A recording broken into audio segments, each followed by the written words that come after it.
प्रिय दर्शकों, जय विश्वनाथ। इस वीडियो के माध्यम से इस वर्ष जीवित पुत्रिका का व्रत कब है, व्रत का शास्त्रोक्त विधि क्या है तथा व्रत कथा को श्रवण करेंगे। तो आइए बिना देर किए हुए वीडियो का श्री गणेश करते हैं।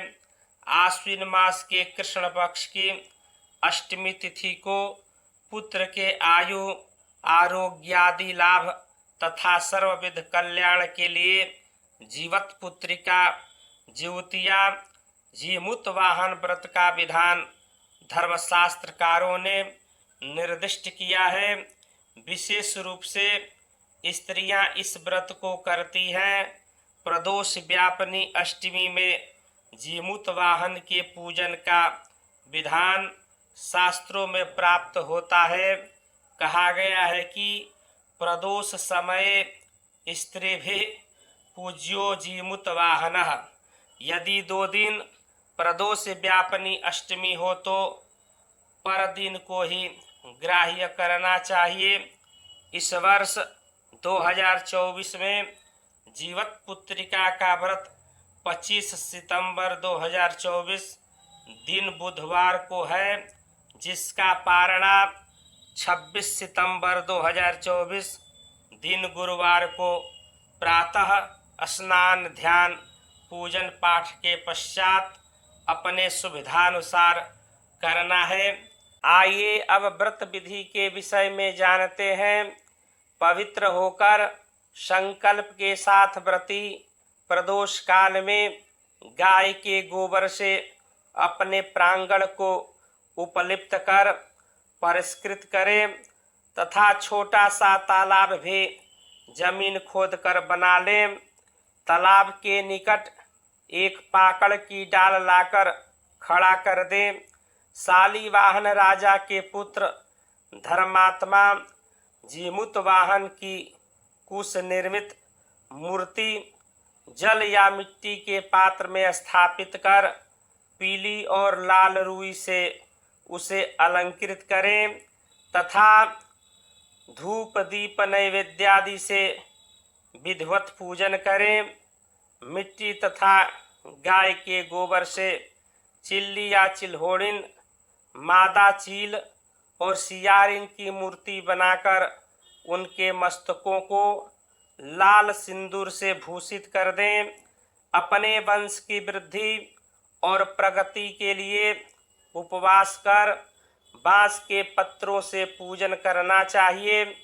तदनंतर व्रत महात्म्य की कथा का श्रवण करना चाहिए। अपने पुत्र पौत्रों की लंबी आयु एवं सुंदर स्वास्थ्य की कामना से महिलाओं को विशेषकर सधवा को इस व्रत का अनुष्ठान अवश्य करना चाहिए। आइए व्रत कथा को श्रवण करते हैं। बहुत पहले रमणीय कैलाश पर्वत के शिखर पर भगवान शंकर और माता पार्वती प्रसन्न मुद्रा में बैठे हुए थे।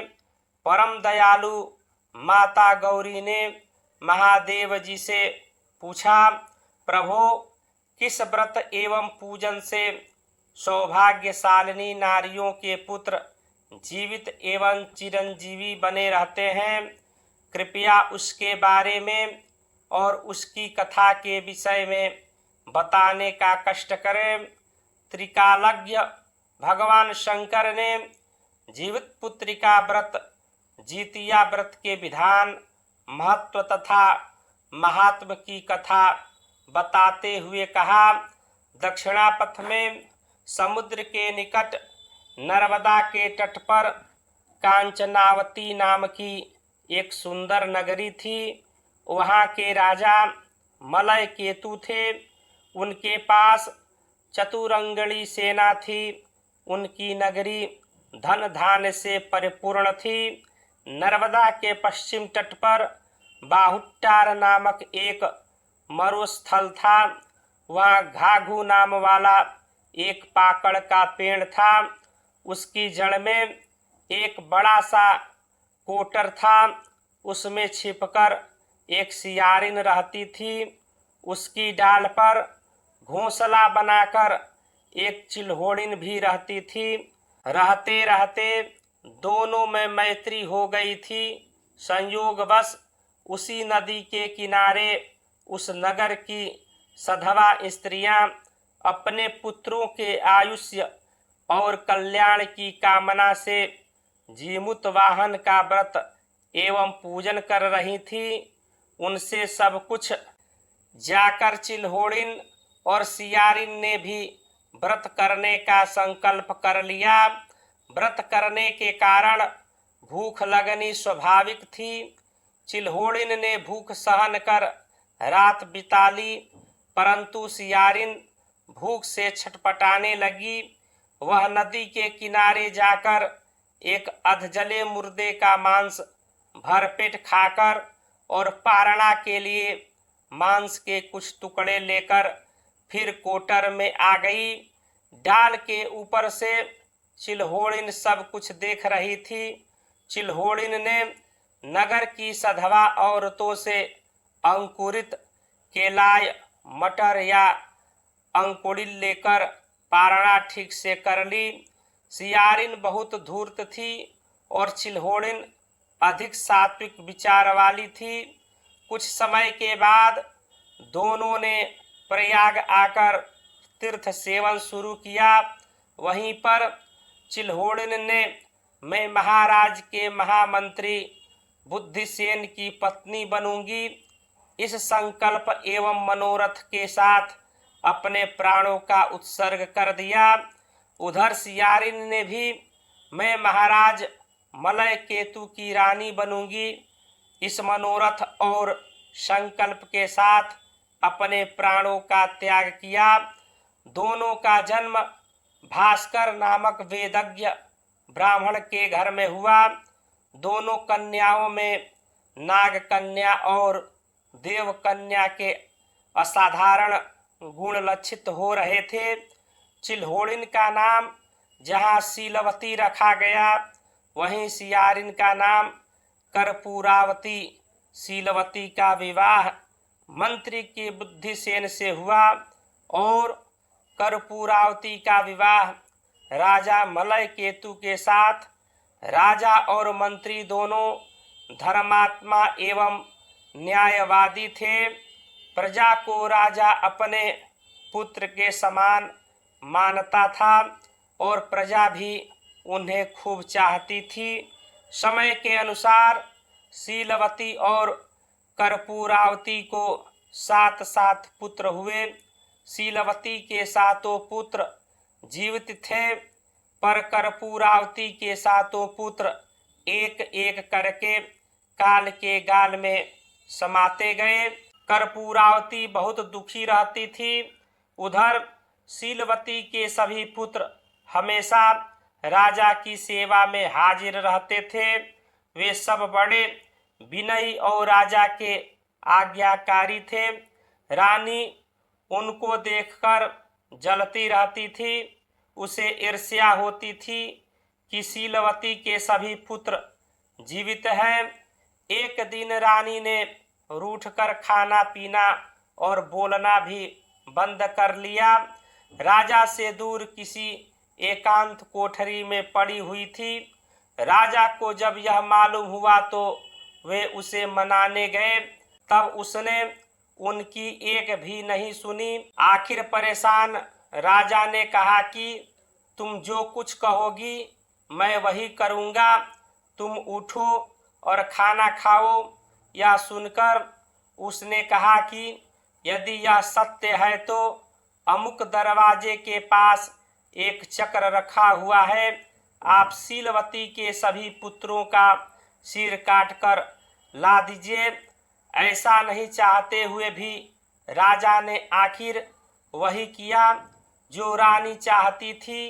रानी ने 7 बांस के बने डाला या बर्तन में एक एक सिर रखकर और उसे कपड़े से ढककर शीलवती के पास भेजा।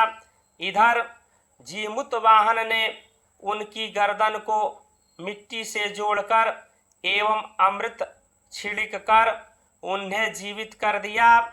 सौगात के रूप में भेजे गए सभी सिर ताल के फल बन गए।